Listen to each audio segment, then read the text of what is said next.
I'm Grant Walker. Welcome to Last Call for Tuesday, the 23rd of June. I'll be back with Heads Up Wednesday, 10 a.m. In politics, Finance Minister Bill English has been openly critical of the Reserve Bank's failure to meet its inflation targets. Mr English's criticism of Reserve Bank Governor Graham Wheeler's conduct of monetary policy is a major departure from the government's customary respect for the central bank's independence. Mr English told the Bloomberg News Service late last week he's been out of the zone for years now, below the midpoint for quite some time. Mr English said he's meant to be following the policy targets agreement. The PTA, an agreement between the Finance Minister and the central bank's governor, requires the governor to keep inflation between 1% and 3% and to aim for 2% over the medium term. Mr English said that's the bit I look at, and one day somebody will start asking the Minister of Finance questions about whether he's actually following the agreement or not. Inflation in the year ended March was just 0.1%, and the central bank has missed its target for 4 consecutive years now. Underlining Mr English's comments, the Reserve Bank's own forecasts show inflation won't get back to the 2% midpoint of the target until December 2016. Earlier this month, Mr Wheeler cut his OCR from 3.5 to 3.25% and foreshadowed further cuts, but denied he'd made a policy mistake last year when he raised the OCR in 4 quick steps from 2.5 to 3.5%.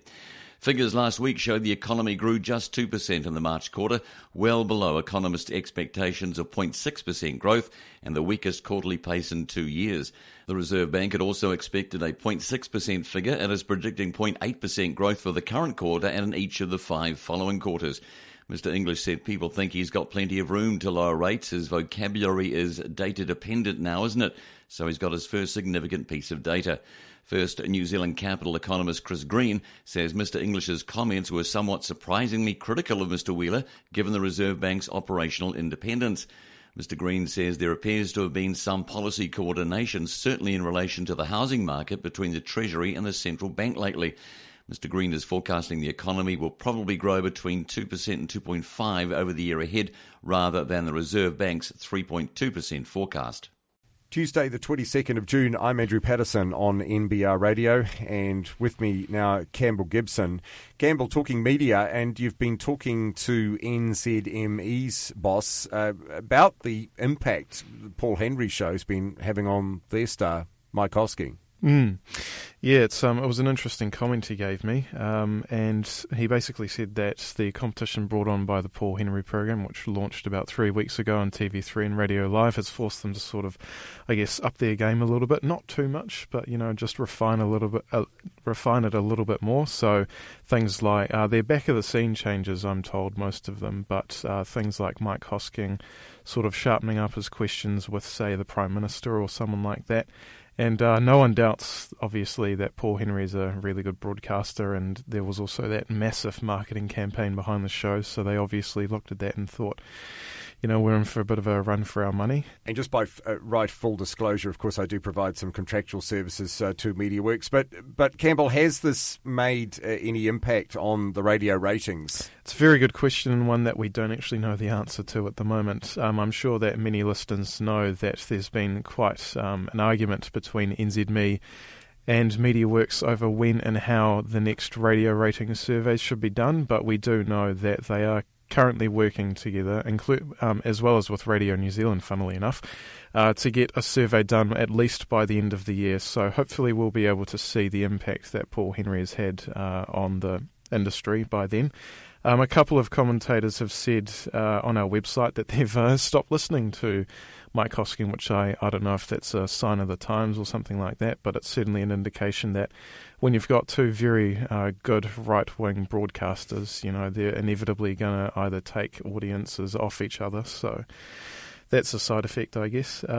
Because I think Dean Buchanan said in the interview that he didn't think that they had lost a single listener. Yeah, that's right. I think that's...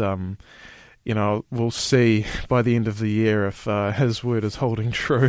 He said he wouldn't be able to disclose any internal data because that would be unfair, and I guess, they know that internal data is biased in some way or another. But if we look at the TV ratings, it's actually interesting to see how Paul Henry has actually managed to just about double the TV audience there, and I don't know if that'd be the same situation on radio. It's like I said, you got two broadcasters who are very similar, so it might be hard to actually grow the audience on radio, and advertisers are certainly concerned that with the launch of Paul Henry, it's not going to actually increase the overall market. It's going to sort of take listeners off other programs. In fact, you spoke to some media agencies and they were concerned about that sort of 25 to 54 demographic, that they didn't think the show had necessarily increased, which obviously is the major demographic that advertisers target. Yeah, that's right. So they're mainly concerned with that one, and I can't remember the stats off the top of my head, but it's definitely not performing, I guess, as well as they would like, especially with the 5+ ones they always look a lot better, 5+, obviously, because it, accounts for a lot more people. But 25 to 54, it's incredibly hard to get cut through on that demographic, and it doesn't seem like the TV audience is looking incredibly flash at this point. But, we'll certainly see with the radio ratings by the end of the year, because they can really narrow that down. How important is this show to MediaWorks in terms of their overall position in the marketplace? Yeah, it's extremely important, actually, because not only was there a massive marketing campaign behind it, they obviously hyped it up as much as possible. It's even said that the chief executive, Mark Weldon, even has a bit of a soft spot for the show, so it's important to him personally. But it's also very important because it's basically a test program for MediaWorks. They've expressed a lot of interest in sort of constructing this simulcast model where they have programs on radio and TV sort of using all their assets at once. And this is a prototype for that model, and I think they've called it vertical integration or something like that. So it's important for them to sort of experiment with this new way of broadcasting. And I've heard that from a financial perspective, that News Talk ZB turns over about $50 million a year in terms of radio advertising, and that's a massive amount. That, if that's correct, that's just less than half of the radio network's revenue, so that's huge. And obviously MediaWorks would like a little bit more of that pie. Yeah, and the other issue too, I see one media buyer quoted in your piece, John D, was critical of MediaWorks, saying that it put too many eggs in one basket. It should be focusing on night shows like 7pm and news. This is the issue with breakfast, is that it doesn't necessarily pull a big audience. We know that New Zealand is very much aligned to radio for breakfast, and so, this is the other criticism, is the focus going in the wrong place? Yeah, it could be. John makes a very good point of that, and he rightly says that the breakfast audience for TV and just in general just isn't really there. So it's kind of puzzling for him to see MediaWorks put this massive marketing effort in this well-known and well-presented broadcaster, as well as Hilary Barry on the same program, in a slot that inevitably wouldn't draw as much revenue as it would on nighttime. And they've still got confusion over what to do with 7pm. We still haven't got any indication of what's going to happen there. So they're putting they put a lot of effort into figuring out breakfast that, when this Campbell Live thing came around, they sort of got what appears to be off guard in terms of actually where the 7pm slot should be, because that's inevitably more lucrative.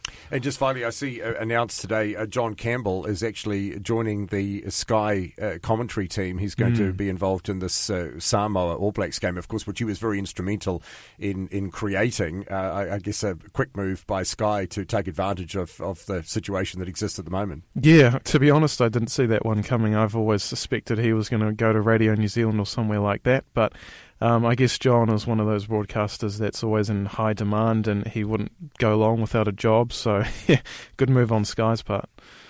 Thanks for joining us. Campbell Gibson, talking media on NBR Radio. NBR Radio. With Clooney Restaurant now offering Auckland's most exclusive private dining room. NBR Radio. In People News, weeks of speculation about what broadcast journalist John Campbell will do next have finally been answered, well, temporarily at least.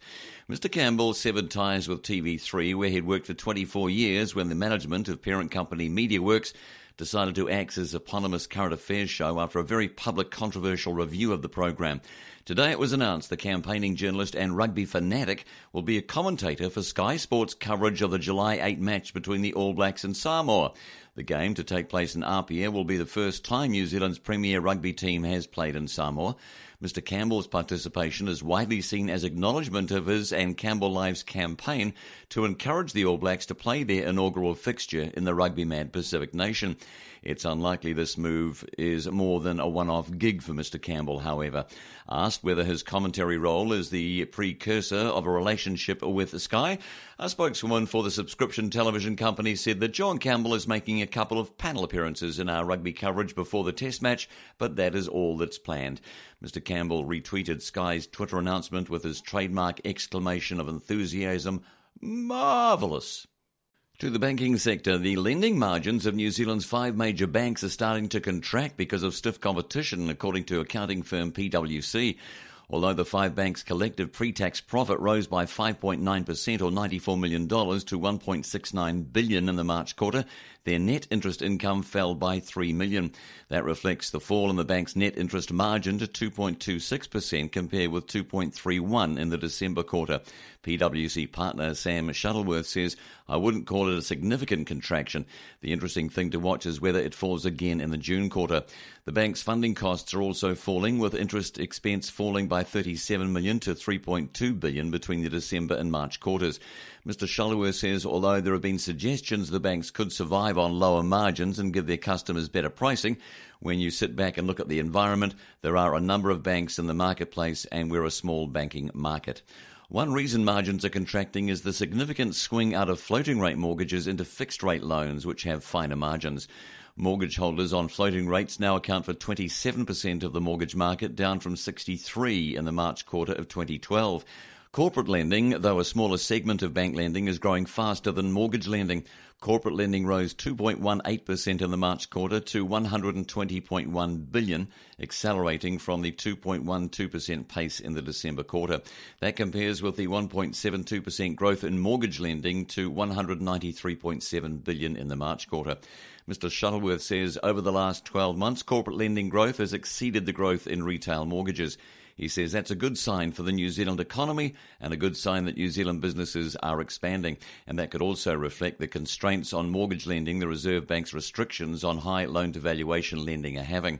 Given slowing economic growth and the fact the Reserve Bank has begun cutting its OCR, Mr Shuttleworth says it will be interesting to see whether corporate lending tails off. He says 5 to 7 years ago, during the global financial crisis, corporate lending contracted. Let's talk beer. Researchers are forecasting New Zealand's craft beer exports could increase up to 300% in the next decade to quench the thirst of a growing global market.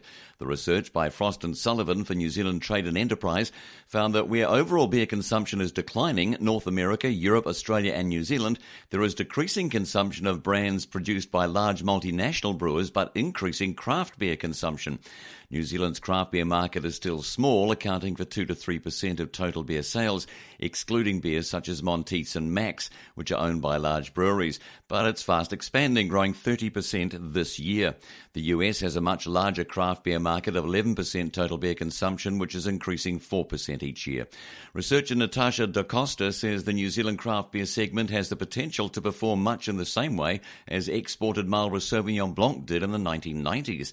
The New Zealand wine export industry is now worth more than $1.3 billion a year, having increased 7,000% since before its boom.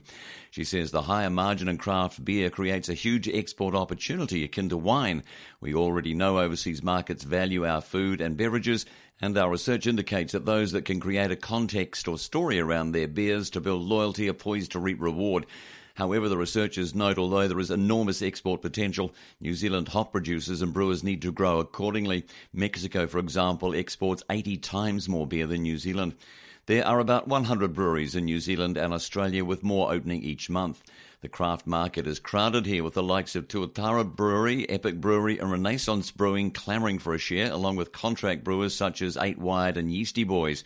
Increasingly large brewers are also trying to capture the craft sector. Lion acquired Emerson's Brewery in 2012, while now Asahi-owned independent liquor launched its craft range Boundary Road in 2011 and acquired Founders, a Nelson-based craft brewery. Moa, which posted a loss for the year to March of $5.6 million on revenue which grew 32% to $6.1 million, has an 8.7% local market share. It exports nearly 190,000 litres to Australia, 200,000 litres to the US and 100,000 litres to other countries. Moa Chief Executive Jeff Ross told NBR Radio he's encouraged by the new research and agrees craft beer could become as large an export opportunity as wine, given New Zealand's reputation for hop quality. The researchers found Gen X are the biggest craft beer drinkers, accounting for 23% of global sales and 40% in New Zealand. However, younger millennial drinkers born between 1980 and 2000 are catching up, accounting for 35% of New Zealand's craft beer sales and more likely to try new trends. Women are increasingly being attracted to craft beer over other beer, which Mr. Ross believes is because craft beer is more flavoursome and has an interesting bouquet on the nose. NBR Radio. Free to air online. NBR, the meeting place of intelligent business. To Auckland Housing, Peter Summers, Chief Executive of listed Australian house building AV Jennings, says claims Auckland's residential property market is in a boom and bust are plainly absurd. The Australian volume house builder says news media coverage and market talk about soaring prices being illogical is at hysterical levels. He says the market seems logical to me. We're in a normal housing cycle. There always have been and always will be property cycles. We're just in an extreme cycle, but it's not a boom and bust. It's just a cycle, not a phenomenon. In property cycles, he says, there is a period of price acceleration and activity and then a long period of flat values. The surge in prices and activity is more pronounced in this cycle because of the undersupply and drop in consumer confidence during the global financial crisis. People changed their savings habits and had no confidence in the economy. House building fell dramatically. He says some parts of the market are crazy and over-exuberant, but the way the market is being discussed is over the top. He said commentators are frantic, but the rush of development has been simply caused by a long period of inactivity. AV Jennings has been involved in the residential market for 30 years and had 350 million Australian in turnover in the past financial year. The company substantially increased its Australian land bank in recent months and concentrates on creating super lots in New Zealand. It's involved with Hobsonville Land Company, a subsidiary of Housing New Zealand, and has completed 808 sections and is underway with the first stage of another 540 lots. Mr. Summers says the company is considering moving into house building in New Zealand. We're not a panic buyer and like to be well known in the market. We will be calculating in the way we look at opportunities. We've got a good balance sheet that's well placed for expansion. He says we like the New Zealand market and its fundamentals. One advantage for AV Jennings is having economies of scale. In Australia, its build costs are 800 to 850 Australian a square metre, whereas in Auckland they are 2,000 a square metre. We'd be hoping to get the Auckland price down. The company is in the Australian affordable home category with typical prices from Australian 400 to 450,000, and its profits don't come from creating expensive homes but from selling volume. He doesn't see the supply issue on both sides of the Tasman catching up with demand for at least the next 5 to 10 years. He said in Sydney, 55,000 houses will be built over the next year, but the city needs 180,000 to 200,000 new homes. Auckland's in a similar situation, needing 39,000 houses immediately to catch up with demand.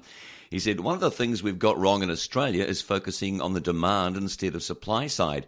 We've had policies such as first homeowner grants, rates, rebates and various other things to try and handle the issue. The New Zealand model is far better as there is more work on the supply side and, to be honest, that's where the issues will be resolved. Describing Auckland Council's metropolitan urban limit as not a bad thing, Mr. Summers says every city needs planning controls.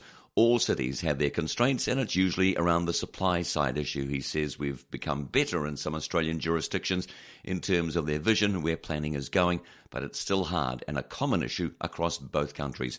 For more on this, just go to nbr.co.nz. In aviation news, in a further boost to the South Island tourism industry, Singapore Airlines will operate 27 supplementary flights to Christchurch from December 2 through to February 15, 2016. The airline says the extra capacity is a result of strong demand for travel to the South Island over the summer holidays. During this period, Singapore Airlines will increase its daily service by 9 to 10 flights a week, and all will be operated by refitted Boeing 777-200ER aircraft. The supplementary flights represent an additional 7,290 seats into Christchurch, according to country manager Edward Chang. The revamped 777s offer a full flat bed for business class customers and a 15.4-inch LCD monitor for in-flight entertainment. Economy passengers will get increased personal space and legroom in a 333-seat configuration, plus full access to the entertainment system. Christchurch Airport has also been successful in wooing other Asian carriers. Taiwan's China Airlines runs a regular scheduled service from Taipei, and China Southern operates charter flights around Chinese New Year. Air New Zealand dropped its weekly Tokyo Christchurch route in favour of Auckland, but also runs charter flights during summer season. Another international airline to boost its Christchurch service is Fiji Airways, which this week will double its scheduled flights to 2 a week.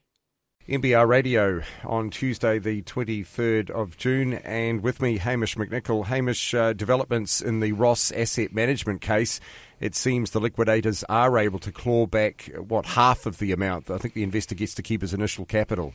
Yeah, this long-awaited decision has finally come out. Suppression orders and all that have lapsed as well, so we finally know what the situation is nearly 3 months after the actual hearing.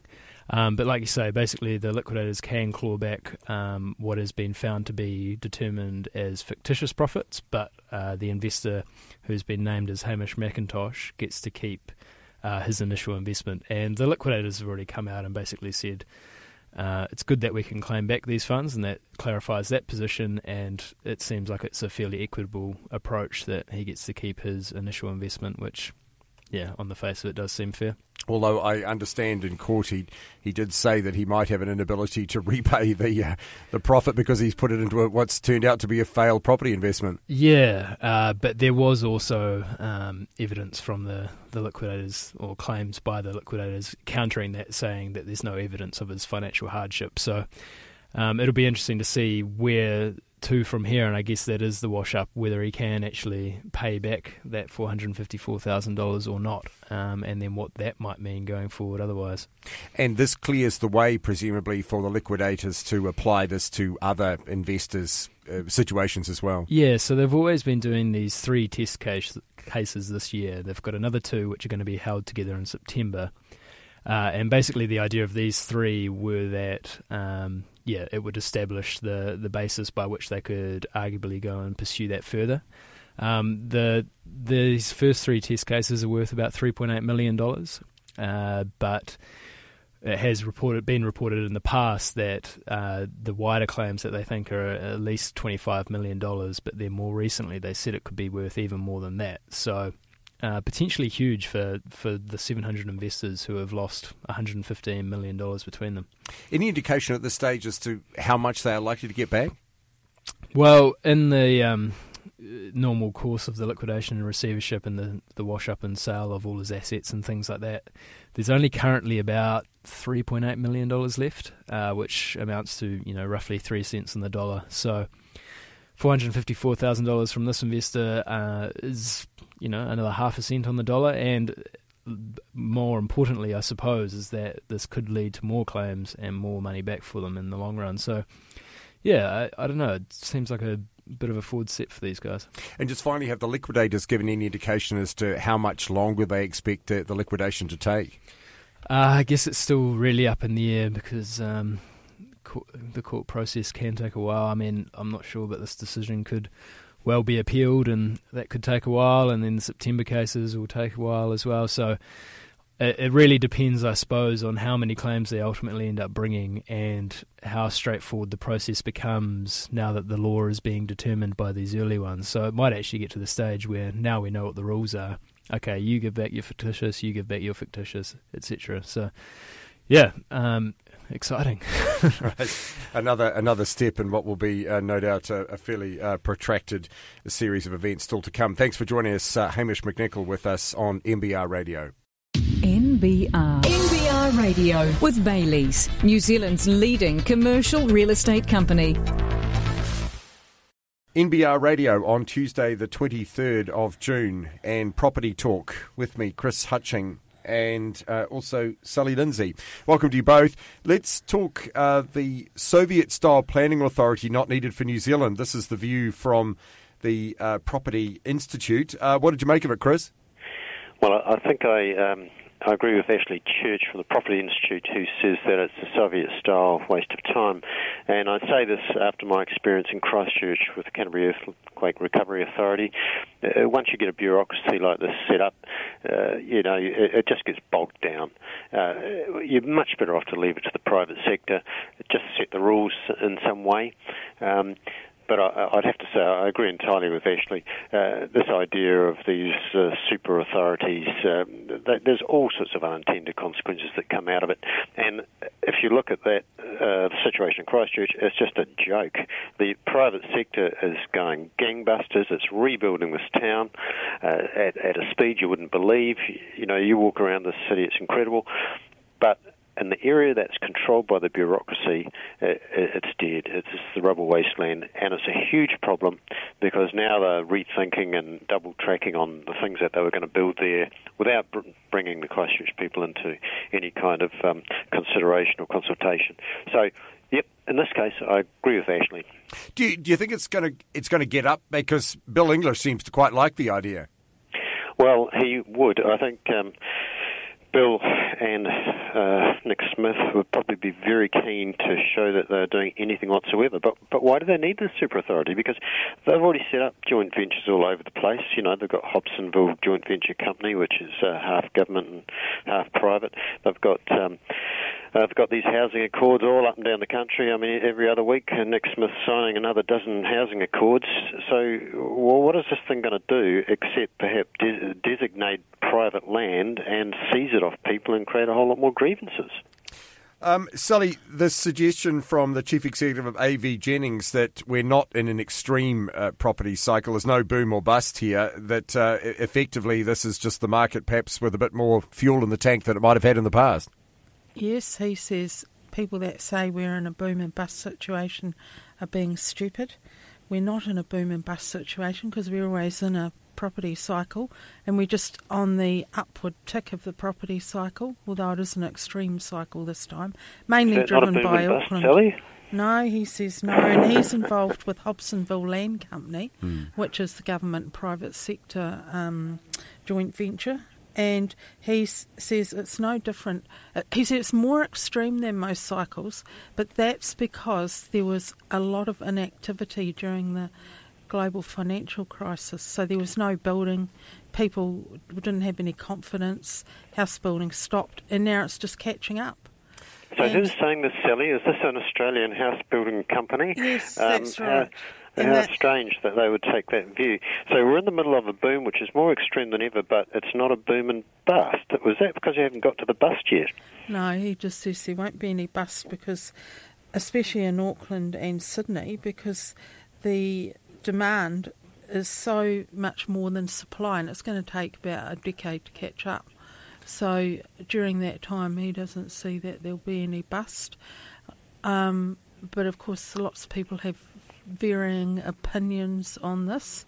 A lot of people do think we'll be in a boom and bust cycle, and in fact the economy is coming off now, so it'll be interesting to see what happens. I'll tell you what caught my attention was that building costs are $800 to $850 a square metre in Australia, whereas in Auckland they're $2,000 a square metre. Yep, that's right. But Australia has a far bigger building sector, so they can get bigger economies of scale than they can ever get in New Zealand, and that's what's driving it. But he says if they're considering entering in the house building market here, so he's hoping that they can bring cheaper prices to New Zealand.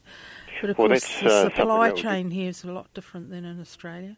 It's something that we can't quite control, and it's always possibly going to be the case. But the way that prices go up, and when you look at the mathematical equation of wages versus these prices, without the input of immigration and wealthier immigrants or whatever, whoever's paying for these high prices, there must come a time, there surely must come a time, when the majority of buyers dry up.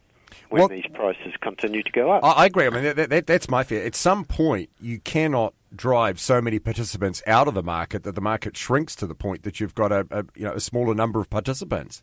Yeah, if they stop immigration, it would dry up quickly. Or if immigration stopped, I mean, if people stopped coming here because they couldn't afford it or didn't want to take their money out of China, it would create a bit of a problem. But demand is so huge and supply just can't catch up, particularly in Auckland. So it would take a long time for that to come after people stop coming here. It would still take a while for this to happen. Chris, let's focus a bit on the Waikato Council wanting a partner for its prescribed village. This has been quite an ongoing saga, hasn't it? Well, yes, a lot of councils like to set these things up. I mean, in some ways it's a microcosm of the Hobsonville thing where, government's trying to push something along with the private sector. So they're trying to set this up there at Tamaheri Village Business Zone, and they want to get a commercial element to it going. Which is all, fine, I guess, but my question would be, from a sort of a looking from the outside in, where this is located is quite a way out of town. It's about halfway to Hamilton Airport. It sort of seems a little bit strange that it's out there, and also it's a very prescribed sort of development. If you go to the documents at the council, they prescribe everything more or less right down to the style of picket fence and the height of the picket fence. So they've got measurements there, the type of lampposts, the type of lighting, everything. I suppose, that's okay if you're trying to create some sort of little integrated thing where everything looks exactly the same. But yeah, that's what they're advocating. So I'll be interested to see how many developers are that keen to take part in that. And just finally, let's talk to Jerry Brownlee admitting that the convention centre doubts now exist as Sarah's relevance phase. You spoke earlier about the Christchurch situation, but how damaging is this? That I understand that there was a major health conference booked for 2018, which they've now had to cancel because the convention centre is not going to be built. Well, the business community is very annoyed about it, very hacked off. They want more certainty, and I think there's a general recognition that probably central city businesses are the ones that benefit most from these sorts of conferences. The wider Christchurch community, I think, and I share this view, is a little more mixed as to whether or not the type or the style or design of the convention centre that was put out in the blueprint is really what we want or need. And also, we have to think about the ongoing running costs. This is actually a gift from government, or was going to be a gift from government. It was initially priced out at about $284 million. Now, we haven't been told directly from government, either Mr. Key or Mr. Brownlee, exactly why this is all being rethought. I'd say perhaps they're getting some feedback from Christchurch people that might be questioning the whole blueprint because, as I said earlier, Christchurch is going gangbusters with the private sector, but it's not going gangbusters with what this government authority is doing. Now, I think people would be a lot more comfortable if the government would just fess up, would just take us into their confidence and tell us, what are the doubts, what are the problems, is it something to do with them not wanting to spend the money now? But the way it works down here is you have the council working away, and you have this strange amorphous body called SERA, Canterbury Earthquake Recovery Authority, and its subsidiary called Christchurch Central Development Unit or something, and they tell us nothing. Things occur, we hear about second-hand. These delays that we're talking about, Jerry Brownlee never announced them anywhere to anyone in Christchurch. They came up in Wellington when he was talking to a select committee. I think it was a finance select committee. The same with John Key when he poured cold water on it 2 or 3 weeks ago. He wasn't telling Christchurch people about it. It was at some stand-up somewhere else in the country. So really, just front up, please, and tell us what your plans are. If not, hand over the whole thing, bury Sarah, throw it away because, it's done what it needed to do. It's cleared out all the rubbish, but it cannot rebuild. It's proved that. It's shown that. It's not capable of it. So let's hand it back to the people of Christchurch to have another look at how we might best do it and whether or not the convention centre that was planned is even really the best solution. Thank you both for joining us, Chris Hutching and Sully Lindsay. That's Property Talk on NBR Radio. You're listening to NBR Radio. Upgrade to My NBR Radio with a smartphone-only subscription to NBR Online today for free and receive unlimited access to NBR Online on your smartphone until August 31st. Visit www.nbr.co.nz/free.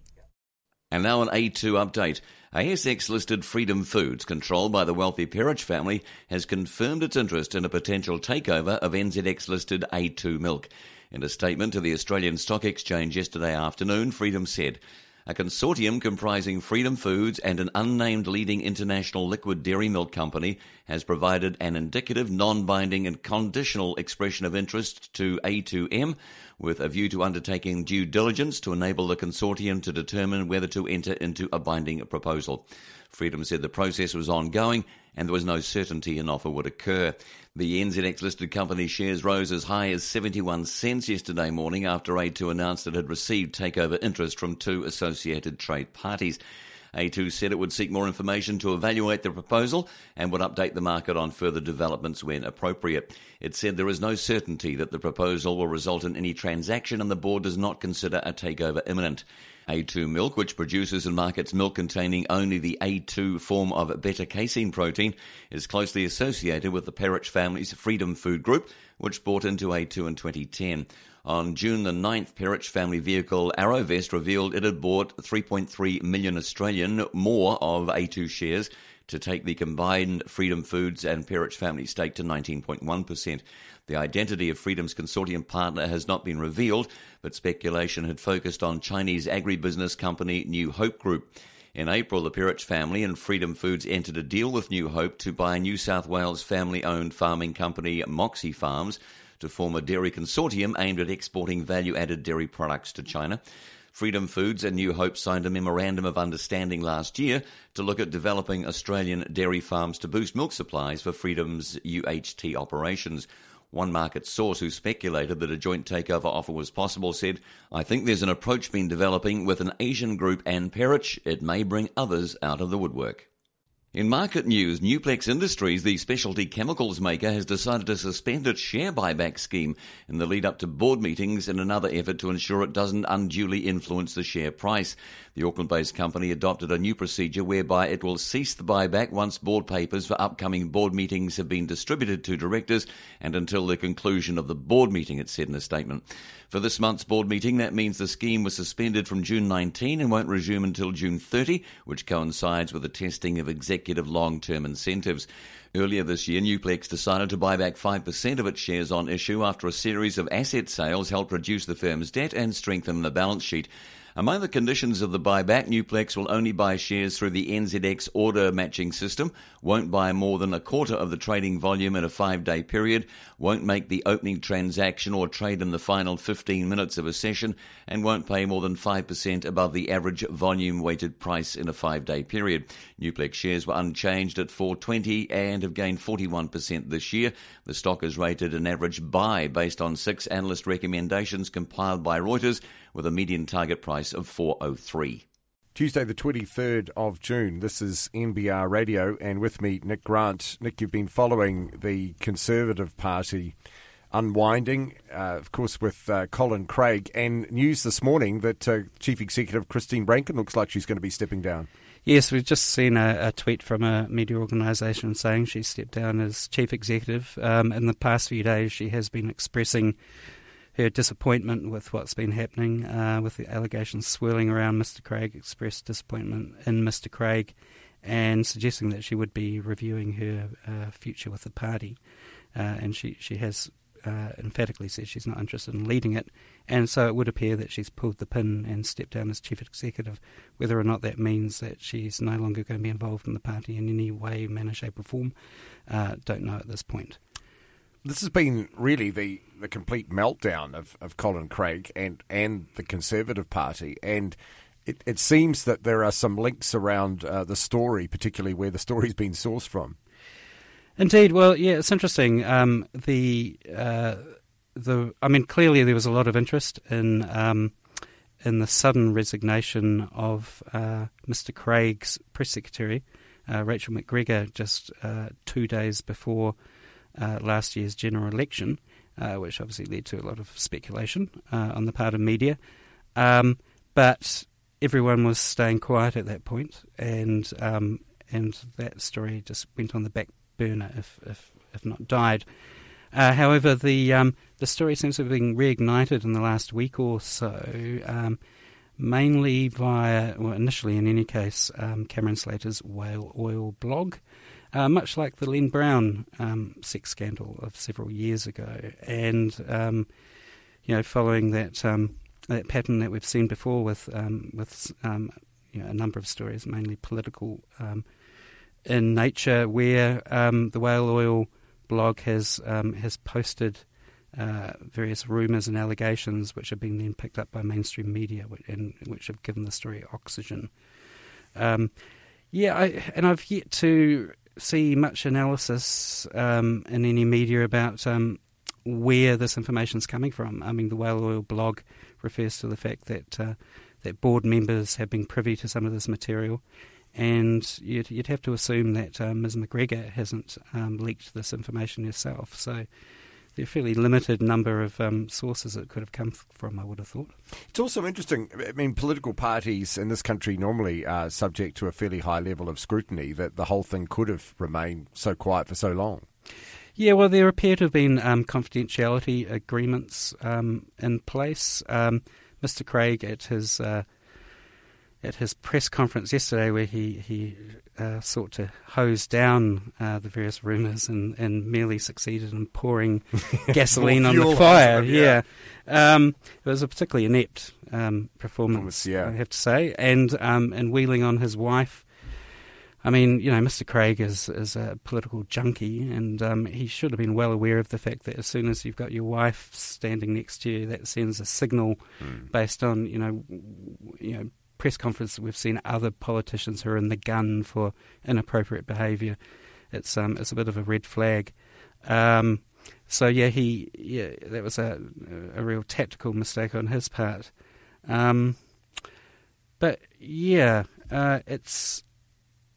It's a mess for the Conservative Party, and it does appear that, I mean, there's certainly moves afoot to roll Mr. Craig, based on this being a particularly bad look for a party that established itself as being above scandal and being a very cleaner than thou organisation, but. Yeah, it remains to be seen what will come out. I mean, Mr. Craig, it appears, breached part of his confidentiality agreement with Ms. McGregor with some of the statements that he made at yesterday's press conference. Ms. McGregor then released a statement saying that she would like to give her side of the story, but is advised by her lawyers that she was still bound by it. Today, Mr. Craig has said that he'd be very happy to lift the confidentiality requirements should Ms. McGregor like the full story to be subject to public scrutiny. So it remains to be seen what move happens on that front. You'd think that certainly at this point it would be best for all concerned for that to happen. You'd think. Where does this leave the Conservative Party, though? I mean, highly damaged brand now, and having lost not only its leader but its major funder as well, because this was the other side of Colin Craig. Of course, he wrote the cheques. So where does this leave them now, do you think? Yeah, quite. Well, somewhat the poorer, you would have thought. Interestingly, I think, the Conservative Party hierarchy, it seems, or at least some of them, we're very keen for the Chief Executive of the Sensible Sentencing Trust, Garth McVicker, to take up the leadership mantle, but he has indicated that he's not interested. Christine Rankin has also said that she does not want to take up the leadership. And really, in terms of people from the Conservative Party with much of a profile in the media, certainly around this issue, that would seem to leave a Mr. John Stringer, who's a board member. I would be most surprised if he didn't put his hand up. And interestingly, I mean, when asked by media about whether or not Mr. Craig's departure would be a fatal financial hit to the party, he noted that, and this is a quote, "I understand that there are Asian interests in New Zealand who are very interested in supporting us, but Mr. Craig was the complication for them. He was a hindrance to other people being involved. The Lochinvar sheep station story he broke was very anti-Asian. It embarrassed a number of us on the board. I mean, interesting that Lochinvar revelation that Mr. Craig made last year during the election campaign. I mean, that was obviously a clear tactic on his part to try and gobble up some potential New Zealand First votes. And so, in that respect, it was probably quite a shrewd move, but clearly there were implications, it seems, in terms of support the party may have otherwise had in a financial sense. Thanks for joining us. Nick Grant with us on NBR Radio. NBR Radio with Hotel de Brett. Open for breakfast, lunch and dinner and everything in between. NBR Radio. I'm Grant Walker with Last Call. Here's what's trending on NBR Online. Ross Liquidators win clawback case. Farmer confidence slumps. Craft beer exports looking good. Watson's Tea Company hires ex-Lion boss. Bank margins begin to contract. And has John Campbell just found a new career? To find out more on those stories, log on to nbr.co.nz or stay tuned. Those stories coming up next on NBR Radio. And here's a good idea. Why don't you stream it on your way home in your car? NBR Radio on Tuesday the 23rd of June. I'm Andrew Patterson, and with me Neville Gibson. Neville, you've been looking at the Productivity Commission's latest report on land and housing use issued last week. It raises plenty of debating points. Let's start with your overall reaction to the report. Well, first, Andrew, the report's a large one and running to well over 300 pages, and I doubt whether many people digested it on the day, and news stories have only focused on a few elements, but it's largely brought favourable comment from many quarters as a way forward in solving the housing shortage in Auckland, but also 9 other fast-growing centres. In fact, it zeroes in on the critical issue, which is the use and availability of land, as well as the regulatory and building cost concerns we hear about. It effectively wants to jettison the whole planning system and put an emphasis on making more land available for residential and overcome the embedded NIMBYism that was also highlighted in some reports. The Commission, I might add, is not the first to note that elected councils, due to their limited revenue-raising capacity and dependence on rates, have no incentives for new housing developments, let alone the expansion of business. Spoke to Chris Hutching earlier. He agreed with the comments from Ashley Church, the Property Institute, saying that this is a sort of a Soviet-style regime, that once you create these bureaucracies, they actually end up doing more harm than good. Do you go along with that? Well, my view of Mr Church's views is that they were probably not quite what the Commission's getting at. He says that we should go back to a previous multi-city structure for Auckland, but in Wellington they're actually looking at one of these urban development authorities and as a way of bringing together various interests. The Property Institute's view, which is largely that of the professional people involved in the industry, is completely contrary to what the Property Council has been urging. That's the commercial interests. These are the builders, the developers, and they see the councils and them getting together in these UDAs, the Urban Development Authorities, as a way of getting a lot more collaboration and that sort of thing. Of course, it also means, as far as the builders are concerned, getting rid of a lot of the red tape, speeding up approvals and bringing in much larger standardisation of building codes, that kind of thing. So there's 2 views, the professional view and the industry view. What problems specifically does the Commission see in terms of the current planning arrangements? Well, you've got to go back to the NIMBYism, mate. They actually describe it as a democratic deficit. They see that councils are mainly elected by or existing property owners who take naturally a conservative view. They don't want things built in their backyard. They've largely been identified by economists elsewhere as the main opponents of change and progress in many regions, and that's led to job opportunities being passed up and population loss. Of course, Auckland's under slightly different pressure because the migrants all arrive here, and so the council is grappling with the opposite. They're grappling with too much change, and they really don't know the way forward. So what happens next with this report? I mean, is it likely to be filed and forgotten like many of the others that have tried to cover this area? Well, I hope not. This is a kind of one of these exponential reports since the Productivity Commission started looking at land use and that sort of thing, and other organisations have done as well. It's got bigger and bigger. McKinsey's have looked at it internationally, and they've identified locked up land supply as a key factor in reducing the cost of housing, not just in New Zealand but all around the world. And the savings go as high as nearly 50% in some areas of where there's pressure, such as in Auckland. But there was another report coming out in September. It's open for submissions. But what I think is most important is that it does open the doors for quite a lot of political reaction, especially to how these UDAs might work that would fix National's problem at the moment, which is it can't get through changes to the RMA, the Resource Management Act, and to Labour, which seems to oppose everything the government's doing without coming up with ideas of its own. And what about the reaction? We heard from the Property Institute's comments earlier, but the reaction seems to be fairly muted on this so far.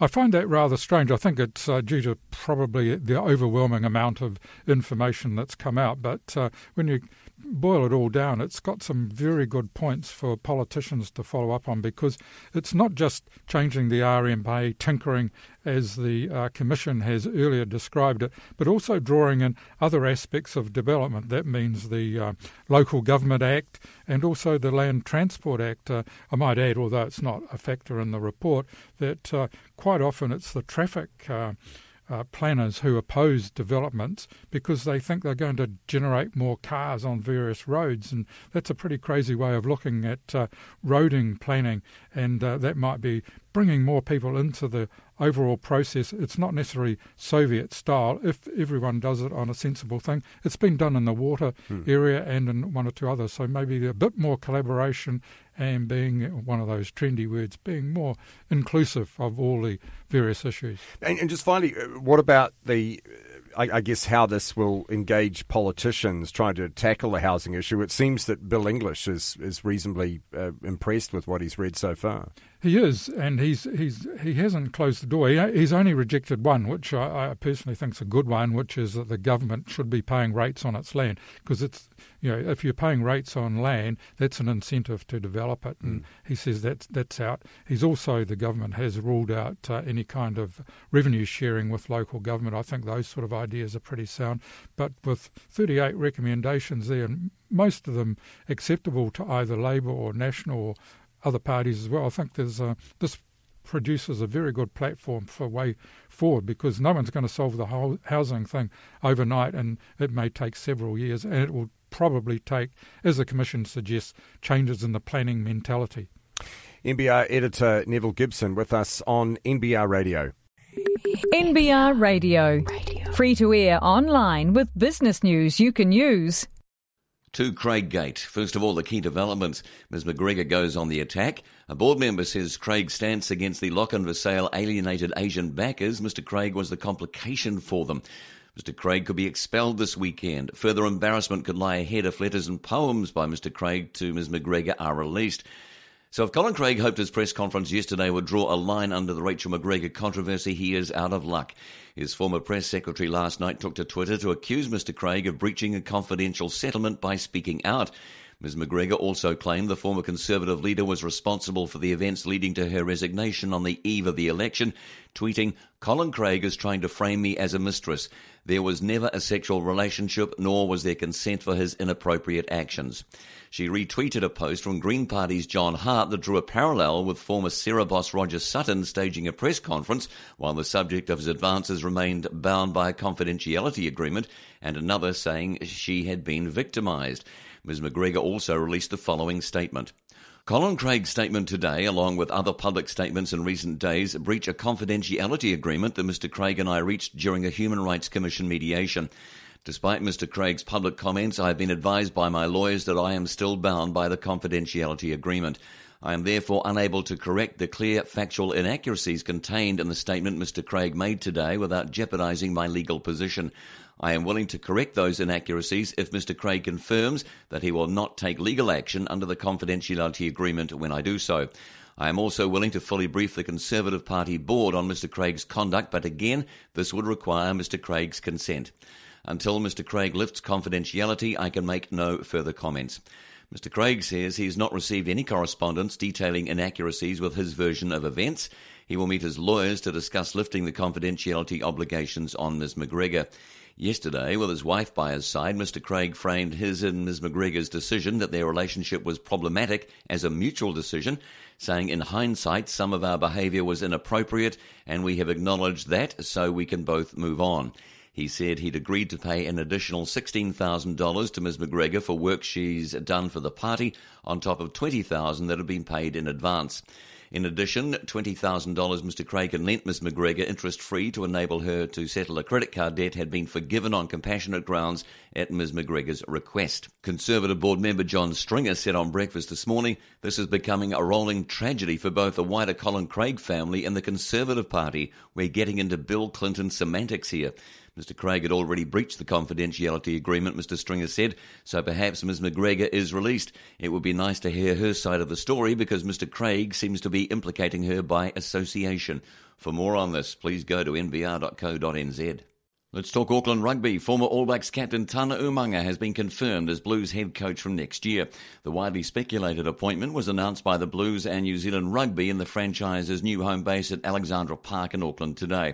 The former Hurricanes great has signed a 3-year deal following the resignation of Sir John Kirwan as head coach last week. Corporate box holders and members will be hoping Mr Umaga's appointment can bring better on-field performances to the struggling franchise, with Sir John only winning 35% of the games where he was in charge. The Blues won just 3 games this season, finishing second to last in the 15-team competition, its worst season.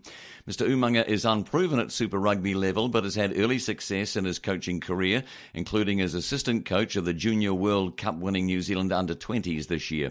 He joined ITM Cup team Counties Manukau Steelers in 2010 before being appointed head coach in December 2011, after which the team won its first Ranfurly Shield and gained promotion to the ITM Cup Premiership.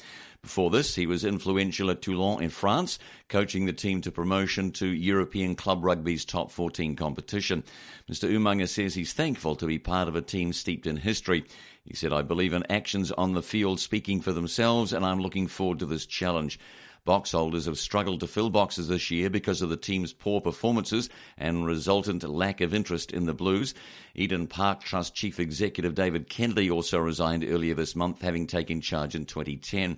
In September 2013, the Blues were taken over by Blues Management Limited, 40% owned by corporate cabs owner Murray Bolton's Bolton Equities, after a $4 million investment, and 60% owned by Rugby Holdings, owned by Auckland, North Harbour and Northland Unions.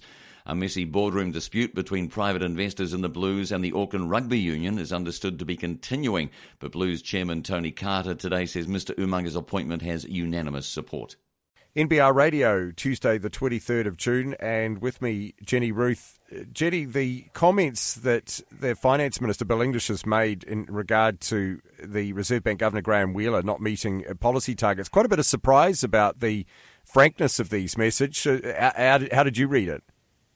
Well, yes, it's usually a very hands-off attitude by whichever government in power towards the Reserve Bank. The Reserve Bank's independence has been sacrosanct ever since the current regime was instituted in the late 80s.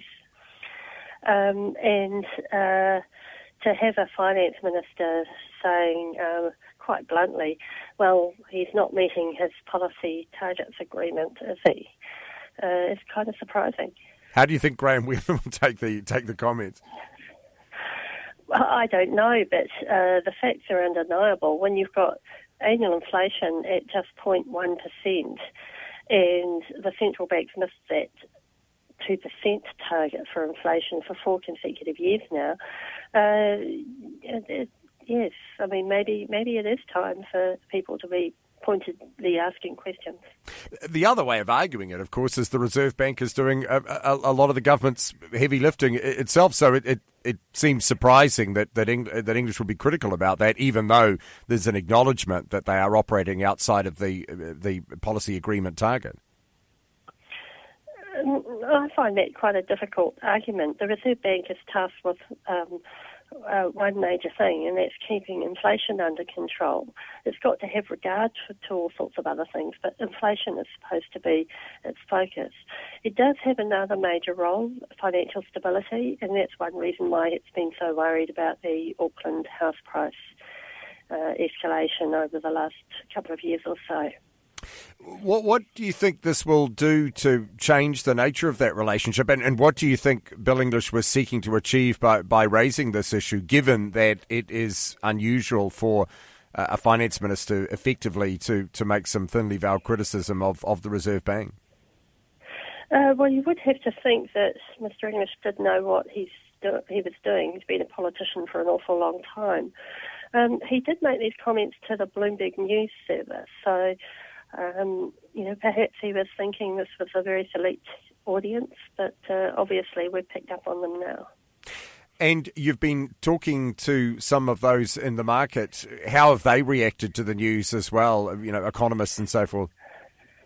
Well, like myself, they're surprised because, this convention is not criticising the Reserve Bank. But there's a growing feeling out there that the Reserve Bank was perhaps too quick to raise interest rates last year. It raised them 4 times, raised the official cash rate 4 times between March and July last year. And,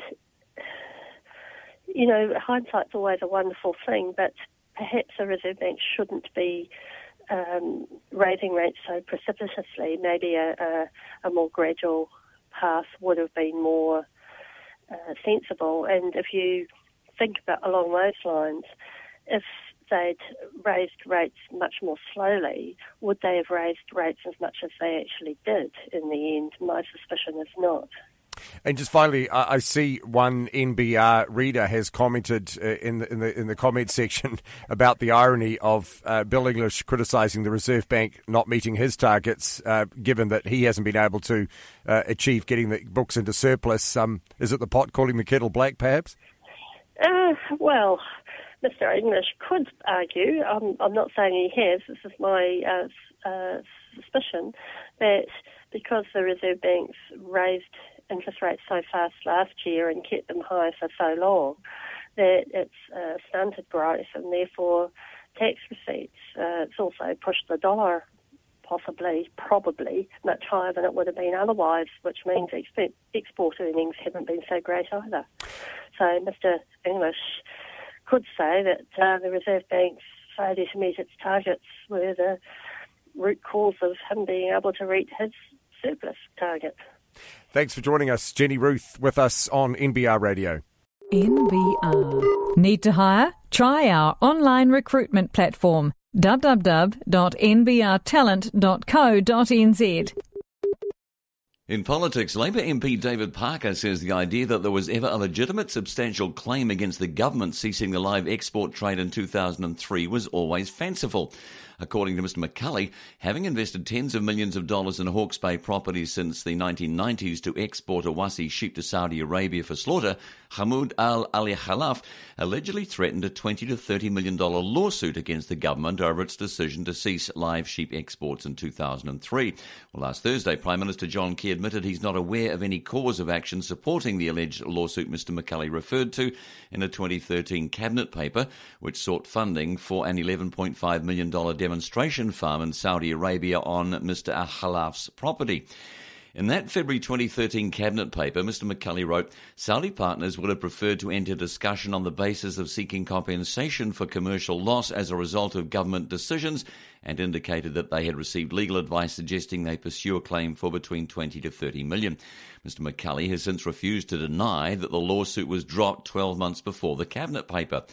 Last month in Parliament, the minister again emphasised the legal claim the government had been facing, saying in the minds of officials who struck an agreement with Mr Al-Khalaf over the demonstration farm would have been the fact that the Al-Khalaf group had taken legal advice and could mount a legal claim against the government for an amount estimated to be up to 30 million.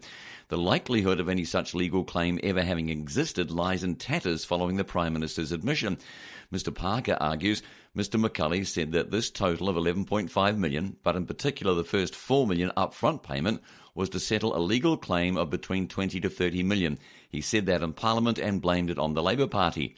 He went on, the event started in 2003 when the live export ban was imposed legally by the Labour government. It was renewed in 2007 by us and then in 2010 and 2013 by National. Contrary to Mr McCulley's assertions, the chances of the government ever being successfully sued over its cessation of live sheep exports has been described as low and slim by two prominent legal experts. The government has alleged in recent weeks that the cessation of live exports under Labour may have given ground to a claim by the WTO. This allegation spurred Labour on June 17 to release cabinet papers concerning the issue up until it left office in 2008. In spite of National's allegations, the redacted papers appear to contain no evidence to support the government's claims that Labour was aware of Mr Al-Khalaf's potential legal action. Mr Parker says in the 12 years since 2003, no WTO complaint has ever been made. WTO complaints don't give rise to an action and damages, and they're state to state, so Mr Al-Khalaf wouldn't have any right of action under the WTO. He says, I don't think he, Mr Khalaf, ever had a legitimate, substantial cause of action because the government of the time acted legally, which has been proved in part by National, which has done the same thing by renewing it twice. Last week, the deaths of hundreds of lambs at the demonstration farm late last year were revealed. Although lambing averages on New Zealand sheep farms exceed 100%, the New Zealand demonstration farm experienced a 25% lambing rate from the 900 ewes that were air freighted from this country last October at a cost to taxpayers of $1.45 million. Mr Parker says, if this is a model New Zealand farm, then no one would ever buy that model. We are pastoral farmers, while this model farm is a feedlot. All of these bizarre excuses for the deaths from sandstorms to rain events in respect of sheep under cover don't stack up. In Friday's NBR online poll, 91% of respondents said they believed Mr McCulley had not told the truth to Parliament and the Cabinet about the alleged $20 to $30 million potential lawsuit, with 9% saying they did. In survey news, New Zealand investors are relatively upbeat about the state of the nation's financial markets, but almost half of them have never heard of the entity tasked with regulating capital markets and financial services. About 48% of investors in a survey commissioned by the FMA hadn't heard of the market watchdog, even though about 60% of them were either very confident or fairly confident in the nation's financial markets. The FMA commissioned Colmar Brunton to gauge attitudes to the nation's markets, which has shown New Zealanders have become more confident about investing in the local market over the past 3 years. Just 3% of those surveyed were very confident in the nation's financial markets, with a further 57% fairly confident, compared to 5% and 53% in 2014 and 3% and 52% in 2013. FMA Chief Executive Rob Everett said in a statement, the increase in confidence we saw last year has probably slowed due to the increased volatility in financial markets across the globe. Another factor is that New Zealand's financial markets have recently gone through a period of significant regulatory change and improvement with the introduction of the Financial Markets Conduct Act in 2014, which we are now bedding in. The biggest increase in confidence came from people earning between $20,000 and $50,000 at 58%, while those earning more than $150,000 had the biggest drop in confidence, falling to 78% from 93% in 2014. Investors accounted for 76% of the 1,000 people surveyed between May 6 and 12, edging up from 75% in the 2014 survey and 72% in 2013. They were significantly more likely to have heard of the FMA, rising to 43% from 38%, compared to just 25% for non-investors having heard of the market watchdog. The FMA put the lack of name recognition down to the fact that it was still a new regulator to most investors, it said in a statement. The watchdog was set up in 2011, amalgamating functions from its predecessor organisation, the Securities Commission, with parts of the Registrar of Companies, the Government Actuary, and some of the regulatory roles of NZX, and having an expanded role to try and reinvigorate New Zealand's then ailing confidence in fairly moribund capital markets. The regulator has also helped usher in an overhaul of decades-old securities law, which was largely designed to make investments easier to understand for retail investors. The Colmar Brunton survey found 56% of investors surveyed were helped by material they received to make an informed decision on whether to invest, up from 53% a year earlier and 52% in 2013. However, there was still a third of investors who weren't helped by the material when making their investment decision. NBR Radio on Tuesday the 23rd of June, and with me Hamish McNichol. Hamish, developments in the Ross asset management case. It seems the liquidators are able to claw back, half of the amount. I think the investor gets to keep his initial capital. Yeah, this long-awaited decision has finally come out. Suppression orders and all that have lapsed as well, so we've finally know what the situation is nearly 3 months after the actual hearing. But like you say, basically the liquidators can claw back what has been found to be determined as fictitious profits, but the investor who's been named as Hamish McIntosh gets to keep his initial investment. And the liquidators have already come out and basically said it's good that we can claim back these funds, and that clarifies that position, and it seems like it's a fairly equitable approach that he gets to keep his initial investment, which, yeah, on the face of it does seem fair. Although I understand in court he did say that he might have an inability to repay the profit because he's put it into what's turned out to be a failed property investment. Yeah, but there was also evidence from the liquidators, or claims by the liquidators, countering that, saying that there's no evidence of his financial hardship. So it'll be interesting to see where to from here, and I guess that is the wash-up, whether he can actually pay back that $454,000 or not, and then what that might mean going forward otherwise. And this clears the way, presumably, for the liquidators to apply this to other investors' situations as well. Yeah, so they've always been doing these 3 test cases this year. They've got another 2 which are going to be held together in September. And basically the idea of these 3 were that it would establish the basis by which they could arguably go and pursue that further. These first 3 test cases are worth about $3.8 million, but it has been reported in the past that the wider claims that they think are at least $25 million, but then more recently they said it could be worth even more than that. So potentially huge for the 700 investors who have lost $115 million between them. Any indication at this stage as to how much they are likely to get back? Well, in the normal course of the liquidation and receivership and the wash-up and sale of all his assets and things like that, there's only currently about $3.8 million left, which amounts to roughly 3 cents in the dollar. So $454,000 from this investor is another half a cent on the dollar, and more importantly, I suppose, is that this could lead to more claims and more money back for them in the long run. So, yeah, I don't know. It seems like a bit of a forward step for these guys. And just finally, have the liquidators given any indication as to how much longer they expect the liquidation to take? I guess it's still really up in the air because the court process can take a while. I mean, I'm not sure, but this decision could well be appealed, and that could take a while, and then the September cases will take a while as well. So it really depends, I suppose, on how many claims they ultimately end up bringing and how straightforward the process becomes now that the law is being determined by these early ones. So it might actually get to the stage where now we know what the rules are. Okay, you give back your fictitious, you give back your fictitious, etc. So, yeah, exciting. Right. Another step in what will be, no doubt, a fairly protracted series of events still to come. Thanks for joining us, Hamish McNichol, with us on NBR Radio. NBR. With a National Business Review smartphone subscription, you can read or listen to the latest from NBR online. And for a limited time, it's free. Join NBR's Intelligent Business Network today and get free smartphone access to NBR online until August 31st. NBR doesn't do sport, weather or horoscopes, just timely, relevant, useful and insightful business news. So for business news you can use for free, visit nbr.co.nz/free. In People News, New York-based Long Island Iced Tea Corp, whose shareholders include NBR Rich Lister Eric Watson, wants to break into the alco pop market and hopes Kiwi industry veteran Julian Davidson will help crack it.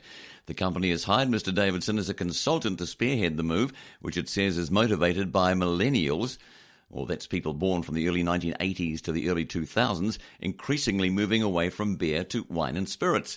Long Island is experiencing annual sales growth of about 10% for its existing ready-to-drink non-alcoholic tea segment, a market estimated to be worth $5.3 billion.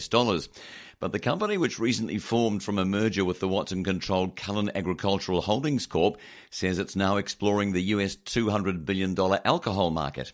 Mr. Davidson has about 25 years' experience in the alcohol industry, most recently as Chief Executive of RTD beverage company Independent Liquor under private equity ownership until its sale to Japanese conglomerate Asahi. Before his stint at Independent, Mr. Davidson spent 15 years at Lion Nathan, these days an Australasian subsidiary of Kirin Holdings.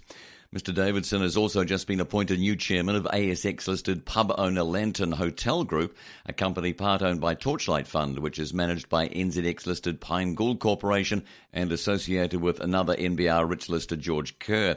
Long Island Chief Executive Philip Thomas says we're excited to have Mr. Davidson, a seasoned veteran, as a partner in our efforts to explore entering into the dynamic alcohol industry. Following the merger, Long Island is 37% owned by Cullen Ag stakeholders, which gives Mr. Watson a 17.9% stake in the new company. Board members include Kerry Kennedy, a daughter of the late US Senator Robert Kennedy, and Richard Roberts, a principal of consulting firm Roberts, Raheb and Gradler. Mr. Watson was a 50% shareholder in Hanover and United Finance, which between them froze more than $550 million of investor funds in 2008 and later sold loan assets to Allied Farmers. Cullen Ag was unable to continue a planned dairy farming venture in the US due to a lack of financing and, as a consequence, sold its land holdings before teaming up with Long Island brand beverages. Long Island reported net sales of US $1.74 million in 2014. In the 3 months to March 31st, it recorded sales of $264,722. The company reported a net loss of $378,500 US for the quarter, which was better than the just over $500,000 loss the same period last year. Merger documents indicate the company may look to raise capital in the future to execute growth plans. Let's talk radio. The boss of News Talk ZB says the heightened competition from Paul Henry's simulcast morning show has forced breakfast host Mike Hosking to sharpen up his program. NZME Radio Managing Director Dean Buchanan told NBR Radio there have been small and behind-the-scene changes to the News Talk ZB Mike Hosking breakfast since the Paul Henry show launched on TV3 and Radio Live 3 months ago. For example, he says when Mike talks to the Prime Minister in the morning, he used to open with, "Good morning, Prime Minister, how was your weekend?" "Good, yeah, mine was good too. Now what do you think about blah blah?" Now that's changed to, "Good morning, Prime Minister, what can we do about plummeting dairy prices?" Mr. Buchanan says it's just sharper. The radio boss says there have also been changes to the advertising format. Despite recognising the threat posed by the new show, Mr. Buchanan is confident News Talk ZB hasn't lost a single listener to Paul Henry's show on Radio Live. However, he wouldn't back this up with hard data and says it would be unwise to release internal data proving this. It's unknown how Paul Henry is performing on radio because no official industry data has been released since October 2014. For the 10-plus age group, 6 a.m. to 12 a.m. time slot, Radio Live had a 4% market share, according to the TNS T2 2014 survey. Clashes between the radio duopoly of NZME and MediaWorks over when and how the next official survey should be documented caused advertisers to lose some faith in the radio industry market. However, the two companies have agreed to work on a new radio survey that will be released later this year. For the first time, Radio New Zealand has signalled it will take part in the survey rather than conduct its own private survey. To legislation, the government has introduced a bill aimed at tightening rules and scrutiny of property investors. Property investors will now have to provide their tax number and foreign investors will have to show they have a local bank account, although the bill doesn't go with the tax department's preferred options. The taxation bill, introduced by Land Information Minister Louise Upston, amends the Land Transfer Act and Tax Administration Act to help Inland Revenue enforce the property tax rules. The changes announced in the budget give the Tax Department an extra $29 million to chase property investors, tighten rules on investment gains and link transactions to IRD numbers, or for foreigners, their tax information number or TIN. The moves are part of the government's response to Auckland's overheated property market, which the Reserve Bank has called a threat to the nation's financial stability. Ms. Upston says while it's not illegal to trade property to make a gain, property traders are subject to the tax rules like everyone else. The proposals in this bill will see Land Information New Zealand and Inland Revenue collaborating to ensure fairer taxation of people buying and selling residential property for profit. The government will seek feedback on a second element of the budget announcement, a new Bright Line test, which makes it clear gains from residential properties sold within 2 years of purchase will be taxed unless the property is the seller's main home, inherited from a deceased estate or sold as part of a relationship property settlement. Revenue Minister Todd McClay says, "I intend to release a public consultation document later this month seeking views on implementing the introduction of a bright line test." The requirement that foreign investors or Kiwis out of the country for more than 3 years have a local bank account in order to get an IRD number is to ensure compliance with anti-money laundering rules, the minister says. The IRD itself didn't support the options chosen by the government for the amendments, according to 2 regulatory impact statements prepared by the department. The IRD didn't favour an exemption for property that is the buyer's main home, arguing that it will make the system more complicated. It also argued the benefits of collecting the information may be reduced, with some people potentially falling into a regular pattern of buying, improving and selling their main home, or using a property as their main home before moving out and making it an investment property with a rental income stream. The department says under the exemption option, Inland Revenue will not be provided with the information that will help to investigate this. The IRD also wasn't in favour of requiring non-residents to provide evidence of a New Zealand bank account. The department says it is not apparent that for individuals, the general anti-money laundering checks that a New Zealand financial institution carries out will yield significantly more information than IRD collects as part of the current IRD number application process. Bank account details are likely to be collected anyway once Phase 2 of anti-money laundering checks are rolled out, so any advantage would be temporary in nature. The bill is to have its first reading this week and will then be referred to Select Committee. Mr McClay and Ms Upston say the bill is expected to be reported back to the House in time to be passed in late September. It will probably come into effect from October 1. NBR Radio with the Property Press. It's out now to show you around. To the rural sector, farmer confidence is at levels last seen in 2006. The latest quarterly Rabobank Rural Confidence Survey found confidence fell to a negative net reading of minus 45%, down from plus 13 in the March quarter. 56% expect conditions to worsen, up from 23% previously. Those expecting similar conditions to last year stand at 32%, down from 40%, with 11% expecting improvement compared with 36% last quarter. Rabobank New Zealand Chief Executive Ben Russell says payouts and other commodity prices are still below the full production cost for many farmers. The summer drought, alleviated in most regions by autumn rain, was not a big factor in overall farmer responses. The lack of confidence is reflected in investment intentions, with 60% of respondents expecting to maintain their investment and a small portion expecting to increase it. Overall, 16% are expecting to increase investment, down from 28%, while 23% are looking to cut expenditure this year, up from 12%. Mr Russell says investment appetite among dairy farmers has waned, with only 8% intending to expand over the coming 12 months.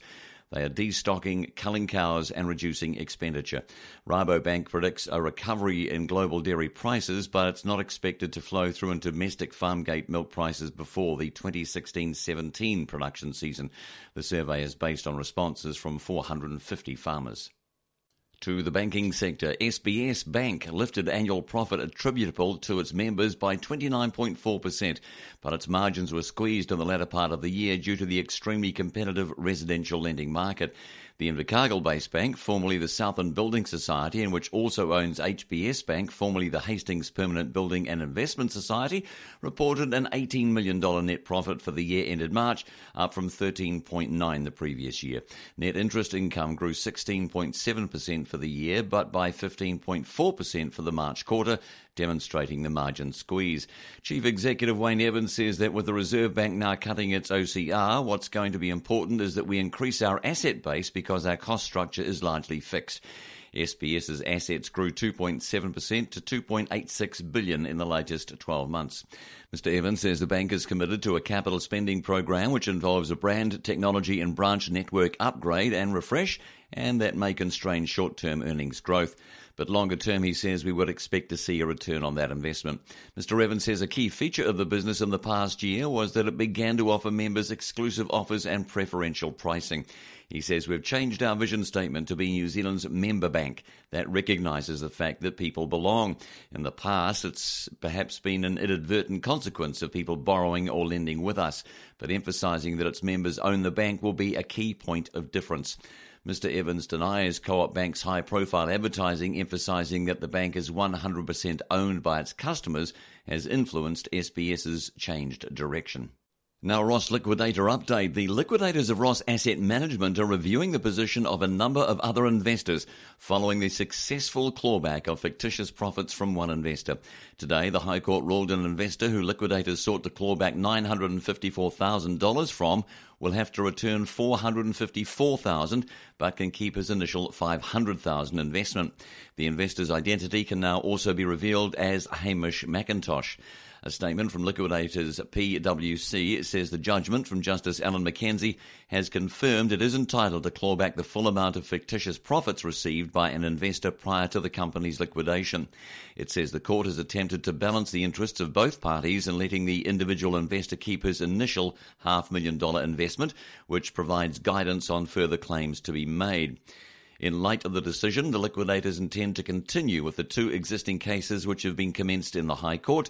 They are also reviewing the position of a number of other investors who have received payments from RAM in the period leading up to the company's liquidation.